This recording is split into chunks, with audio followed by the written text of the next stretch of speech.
Nous allons poursuivre aujourd'hui l'histoire qu'on a commencée dans la semaine. Et avant de parler du nouvel épisode, on va d'abord redire tout ce qu'on sait sur cette histoire. Alors tu mets en pause et tu dis le titre, où se passe cette histoire, quand est-ce qu'elle se passe, c'est-à-dire quel jour de la semaine et à quel moment de la journée, qui est le personnage principal. Allez, tu mets en pause et on se retrouve dès que tu as trouvé. Alors le titre, eh bien, il est écrit sur la couverture du livre, c'est Titsing. Cette histoire se passe en Chine. Elle se passe un dimanche et c'est même un dimanche matin. Et le personnage principal, c'est donc Titsing. C'est un jeune garçon euh, qui a sûrement ton âge, hein, puisque c'est un écolier. Alors maintenant, tu vas essayer de redire tout ce qui se passe pendant le premier épisode. Tu mets en pause et tu réfléchis. Alors, ça y est, tu as tout dit. Donc, pendant le premier épisode, on découvre que Titsing, il a très très envie d'acheter un magnifique cerf-volant qu'il a vu depuis longtemps dans la boutique de Liu Fang. Et que pour pouvoir acheter ce cerf-volant, il lui faut de l'argent. Et donc, pour gagner de l'argent, il va vendre des cages à criquets au marché. Alors maintenant qu'on s'est bien remémoré l'histoire du premier épisode, je vais te lire le deuxième épisode.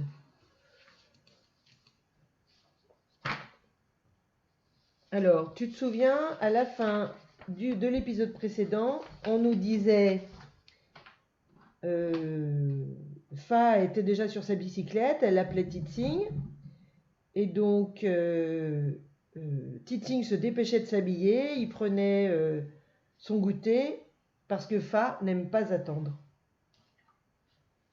Titsing court à toutes jambes pour apporter les crevettes séchées, les cages à criquets, sans oublier son canard Quing qui vient toujours avec lui. Il a dû supplier ses parents de ne pas le vendre au marché, tant et tant qu'ils ont fini par accepter de le lui donner. Titsing l'a apprivoisé. Quing est drôle. Quand il marche, on dirait qu'il danse, et dans l'eau, il fait toujours le poirier. Derrière le grand vélo de Fa est accrochée une carriole. Fa est la seule à avoir un vélo comme ça. Titsing range ses cages et ses paniers entre les meubles de bambou que Fa a installés. Il reste juste une petite place pour Quing et pour lui. En route pour le marché. Fa adore la vitesse. Sa bicyclette file sur la digue de terre qui domine le grand fleuve. Plus vite, crie Titsing.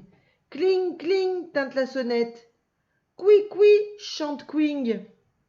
Accroupis au milieu des rizières, les paysans tournent la tête en souriant sur leur passage. Ils n'ont jamais vu une carriole pareille. Titsing cherche des yeux ses parents. Cachés sous leurs larges chapeaux, il sait quand même les reconnaître. Les voilà! Sonne, Fa, sonne! Debout, prêt à tomber à chaque secousse, Titsing agite les bras. Ses parents, pas plus gros que 2 fourmis, lui répondent « Ils m'ont vu, Fa, ils m'ont vu !» Et pour Titsing, c'est un bonheur. Maintenant, Fa dévale la pente sans freiner et la carriole rebondit sur les cailloux. Titsing se tord de rire. « Encore, encore !» Alors, on va maintenant expliquer quelques mots difficiles. Alors, par exemple, il a supplié ses parents. Alors, ça veut dire qu'il leur a demandé avec beaucoup d'insistance, s'il te plaît, s'il te plaît, s'il te plaît, s'il te plaît. Hein. Donc, il a beaucoup demandé à ses parents, il les a suppliés de garder le canard et de ne pas le vendre au marché. Et donc, le canard, il l'a apprivoisé. Ça veut dire que il a transformé le canard, qui n'est d'habitude pas l'ami de l'homme, en ami de l'homme. Alors nous, par exemple, on a des chats apprivoisés, on a des chiens apprivoisés, parfois on a des oiseaux apprivoisés. Mais mais des canards, on n'en voit pas souvent, hein. Donc là, le canard, Quing, est devenu l'ami de Titsing.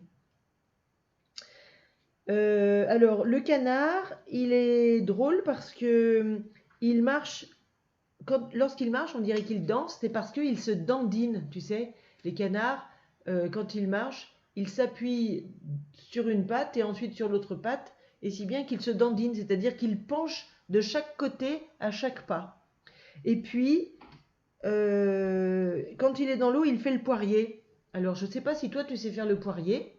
Quand on fait le poirier, on pose la tête et les mains par terre et on met les pieds en l'air.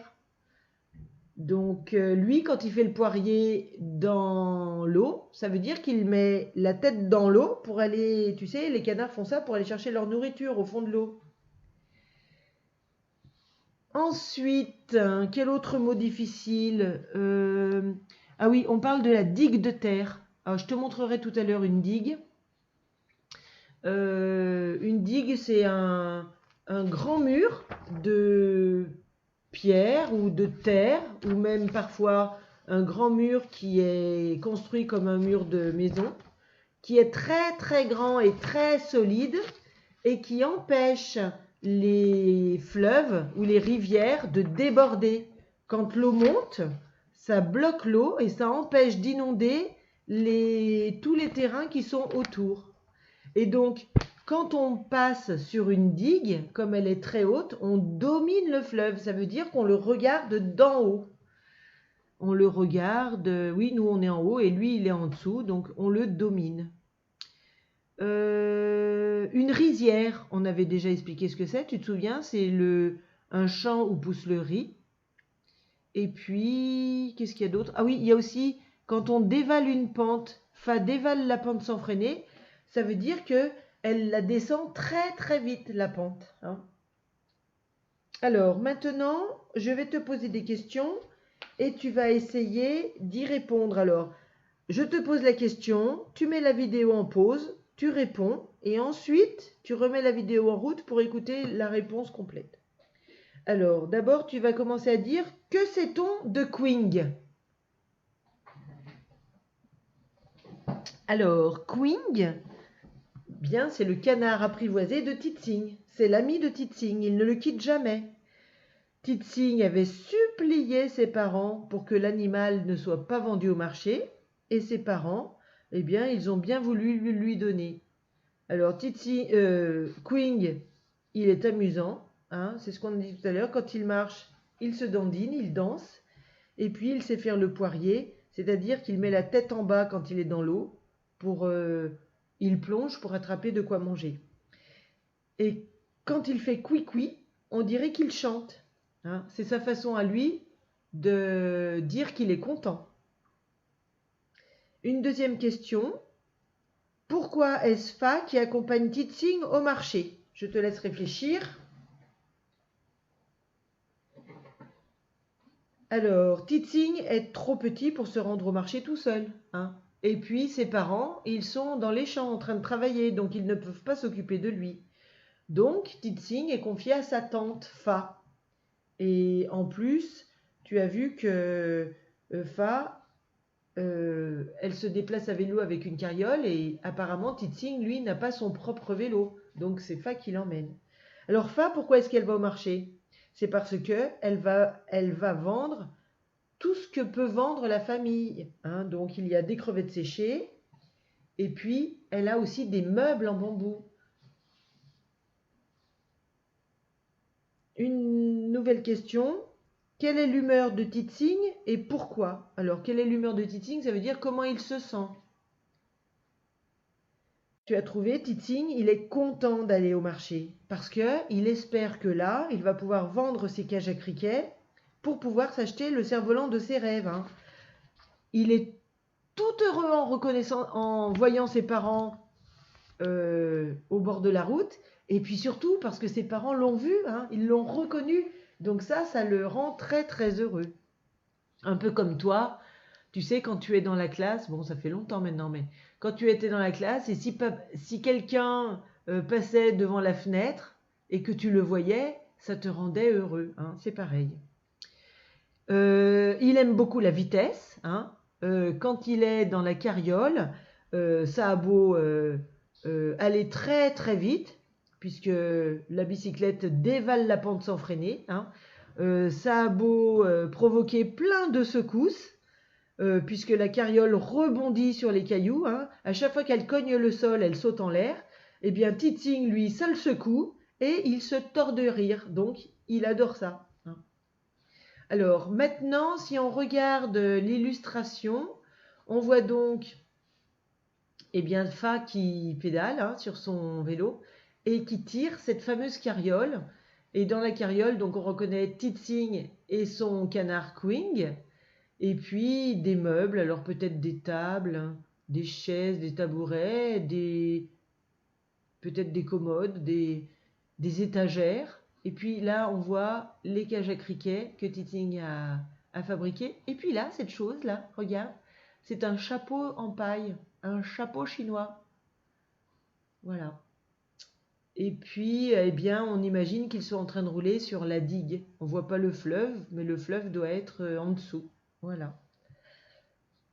Alors maintenant, on va arrêter cette vidéo et je vais te retrouver dans une nouvelle vidéo où on fera vrai et faux. Allez, à tout à l'heure.